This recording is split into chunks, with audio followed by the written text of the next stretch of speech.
Hey guys, welcome back to Denenterprieses.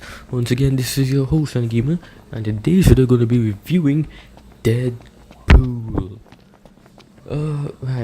This is the Deadpool 2 sequel, right? Um, I haven't reviewed the first one, but although my channel is gone, so yeah.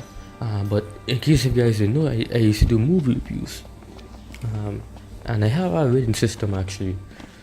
I'll put it in the comment section down below if you guys want to know what the rating system is.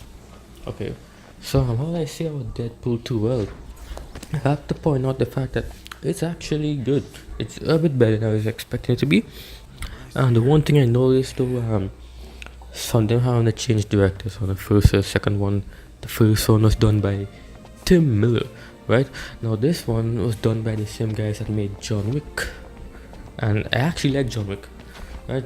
So you obviously notice right away from the get-go it's different from from seeing the action sequences, how they played out, to the visual, to the way the camera moves. You can see a directing style difference here, and that's not really a bad thing though. It's an interesting thing to point out.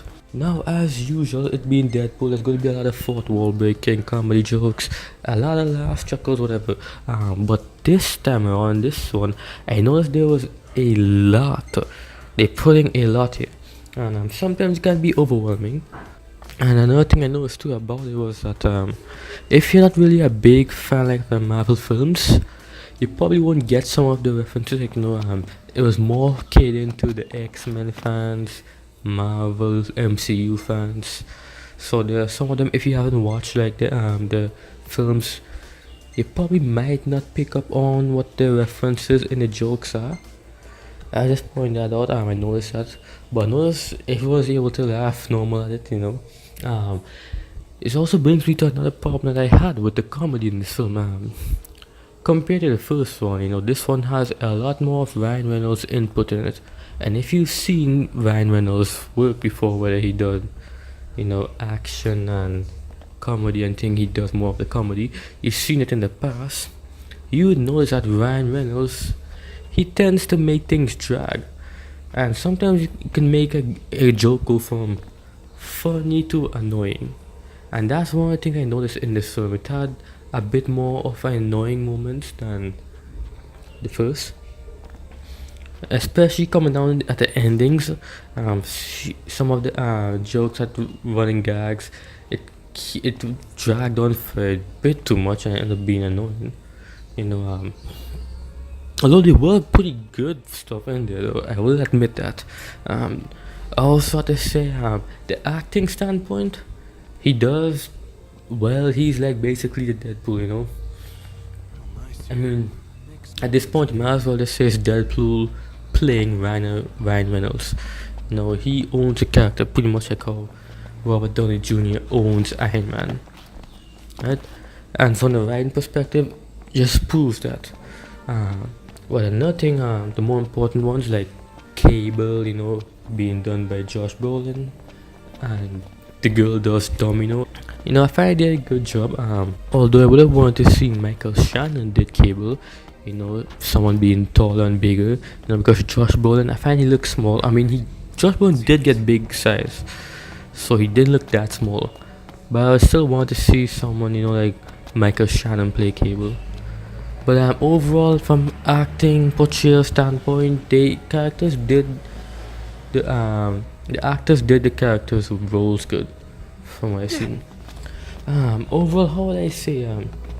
This one with the writing and directing, the story goes all over the place. The first one is mostly about him becoming Deadpool, losing his humanity and becoming this sort of weird thing with powers, generating powers. And there were just some bits of references and things over there. I think that was done pretty well. If you see this one, there's a lot more X-Men stuff and mutant stuff. The goal of the story is him to rescue this kid with flaming powers from Cable. Although it gets rectified in the during the movie, there is some bits that stuff that happens, plot points obviously, but coming on to the end, it kind of feels like, oh, I mean, I don't know, it just didn't feel like it hold up for me, in my opinion. From if you look at as the story playing out, because the first one was so simple, and this one is like is setting up all this other stuff, which it didn't fail. It actually did a pretty good job, but it just that it was a bit too much for this one sequel, from my point of view. From the end, it all worked out fine. I guess I'd probably say overall I'd give Deadpool a 8.2 out of 10. Right, it's very good, but it just doesn't quite hit the bar of excellent that the first one does. I'd give the first one a 9 out of 10 for sure, but it's still very good. Fans of the series and the general audience are gonna enjoy it easily, either normal. So yeah, and that pretty much overall sums up my review for Deadpool 2. But if you enjoyed it, be sure to leave a like, comment, subscribe to my channel. Let me know what you think about it in the comment section down below. Do you like the movie? Let me know what it is that you liked about it, what you hate about it, what's your thoughts about it, and whatnot. And be sure to check out my other videos, and be sure to follow me on Twitch. I'll be doing some streams there. I guess I'll see you guys later.